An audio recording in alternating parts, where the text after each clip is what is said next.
Hey, it's Anne-Marie with Speak Confident English. This is where you want to be to learn how to say what you want in English with confidence. This week, I want to answer a question from one of my students. Back in July, during one of my Fluency School courses, Zuleima asked me a fantastic question. She wanted to know about this tiny little word in English, so. She lives in Australia, and she has heard native speakers use this word in so many different expressions and phrases. For example, so many, so much, even so, I don't think so, I hope so, I'll do so, not so much, so, so long as, so what, and so on. Those are just a few examples of the different ways we might use this little word in English. And in fact, this word is one of the top most 100 used words in English. And that means it's definitely a word that you should know how to use and be able to understand it when you hear native speakers say it.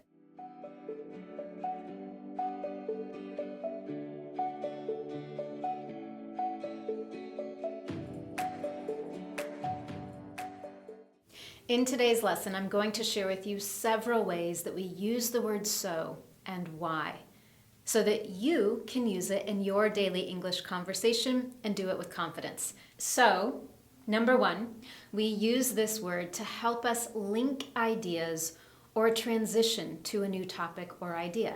Let me give you some examples. If you're leading a business meeting, when everyone is present and you're ready to get started, you might transition into the business meeting with something like, so let's get started for today. Or if you're in a conversation with someone and you want to transition to a new topic, you can do it easily by saying, so I heard you started a new job.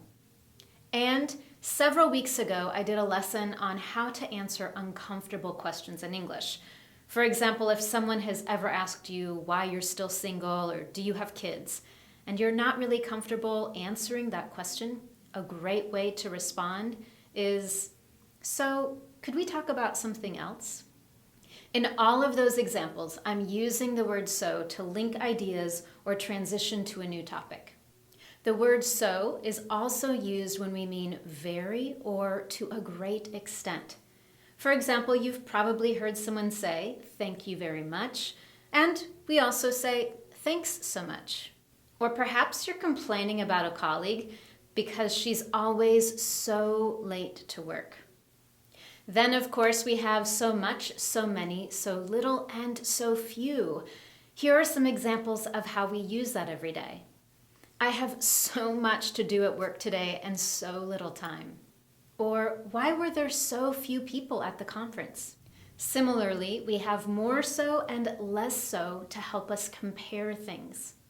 For example, if I want to compare maybe my old job to my current job, I could say my old job was crazy busy, but thankfully my new job is less so.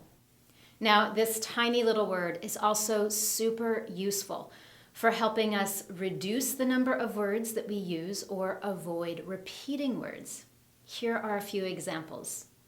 Perhaps a store where you live has a unique discount for regular customers, but you're not sure that it's true, so you might go to the store and say, I heard you have a discount for regular customers. Is it true that you have a discount? That's a lot of extra words, and I'm also repeating a few words. So instead, I could say, I heard you have a discount for regular customers. Is that so? Here's another example. Recently in one of my classes, a student asked me if I have any plans for the upcoming Thanksgiving holiday. And my response could have been, yes, I think I have some plans for the upcoming Thanksgiving holiday. It's a lot of extra words. And I can make it much simpler by saying, yeah, I think so. Or, I hope so.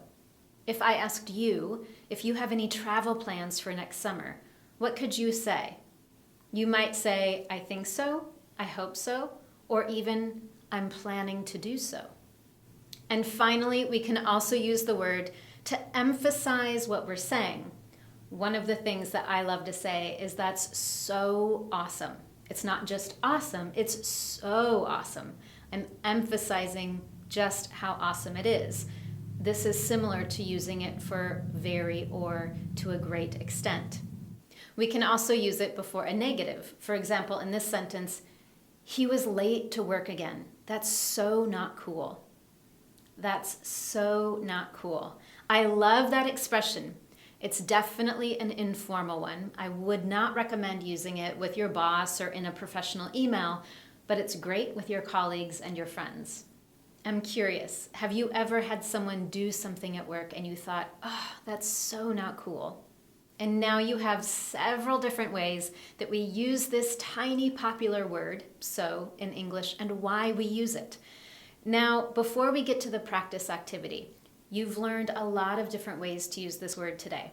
In the online lesson, I've provided some extra practice. I have a dialogue that you can review that uses many of these same phrases and even some new ones. So you can really get familiar with how to use this word in your daily English conversations. Now, as you've learned, there are so many ways to use this word so. So, are you ready to practice?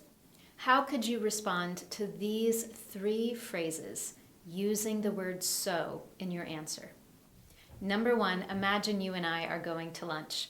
We sit down at the restaurant and I ask you, does this restaurant have vegetarian food? What could you say? Number 2, we're at the restaurant, we've ordered our food, and it's taking a really long time. So I say, I'm so hungry. And you want to respond, telling me that you feel the same way. How could you do that? Here's a hint. You might need to review the dialogue in the online lesson to get the right answer. And finally, number 3, while we're having lunch, we're talking about one of our colleagues, and I say, I can't believe she was late to work again. How would you respond? As always, you can share your answers with me below this video and in the comments section of the online lesson. With that, have a fantastic week, and I look forward to seeing you in the next Confident English lesson.